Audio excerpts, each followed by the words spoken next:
Tonton sampai habis karena ini penting banget, terutama buat followers Cici. Kalian harus tahu bedanya orang yang masih memendam emosi, trauma, benci, dendam, sama orang yang bisa mengelolanya dengan baik, menyalurkannya dari energi negatif menjadi hal yang positif. Karena ini nantinya akan beda banget di kehidupan kamu. Kali ini Cici akan bahas contoh kasus dari Prilly Latukonsina, bagaimana cara dia mengelola emosinya, dan menurut Cici ini agak keliru, nanti kita bahas. Kita kadang memaafkan orang kan susah gitu. Kadang aku move on tapi nggak maafin tuh. Sekarang pun itu lelah rasanya untuk jadi orang kayak gitu. Karena kadang kita pengen gitu punya amarah, pengen bisa kayak manusia normal marah gitu.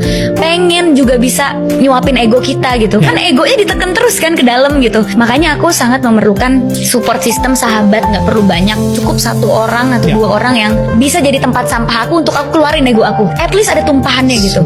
Begitupun juga kalau dapat pasangan gitu ya, aku akan ngasih dia pengertian kayak aku minta maaf ya kalau di depan kamu aku kurang sabar, karena aku harus sabar di depan banyak orang gitu. I need my safe place di mana aku boleh untuk gak sabar. Itu juga aku kasih pengertian ke asisten aku, Mbak yang sama aku 24 jam.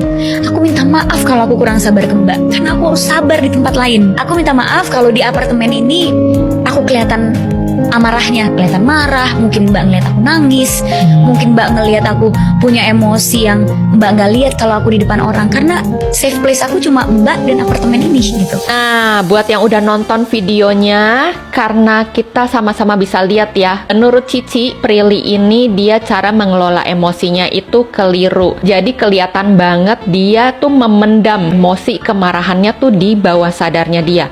Bukan caranya dengan dia mentransferkan energinya menjadi hal atau energi positif. Karena dia bilang dia juga pengen kayak orang normal bisa marah-marah. Padahal kalau orang yang sudah selesai dengan trauma dan emosi negatifnya, beban mentalnya, orang itu nggak akan memilih untuk marah-marah. Karena begitu ada trigger-trigger atau masalah yang datang, dia udah nggak akan merasa sakit lagi. Karena dia udah nggak ada luka di mentalnya itu, nggak ada luka di batinnya. Sehingga kesenggol pun, ditepok-tepok pun, nggak akan merasa sakit. Dan yang bahayanya adalah ketika dia memperlakukan orang yang justru dekat dengan dia sebagai tong sampah emosinya dia. Ini berpengaruh banget buat relationship kita juga ya, terhadap pasangan, keluarga, yang kita anggap sebenarnya tuh kalian harus tahu loh diri aku sesungguhnya tuh seperti ini. Aku tuh kalau marah-marah cuman bisa sama kalian. Apa nggak kasihan sama orang yang justru baik sama kita, yang dekat sama kita, malah jadi tong sampah emosi kita terus, yang harus ngelihat kita marah-marah terus sama mereka. Justru kita adalah orang yang harus bertindak paling baik pada orang yang paling dekat sama kita, sama keluarga sendiri, sama pasangan, karena mereka yang akan menemani hidup kita lebih lama dibandingkan orang-orang luar. Selesaikan emosi dan traumamu, ubah menjadi hal yang lebih positif, ubah menjadi energi yang justru bisa membantu kamu untuk menarik manifestasi kamu, mewujudkan impian kamu jadi kenyataan.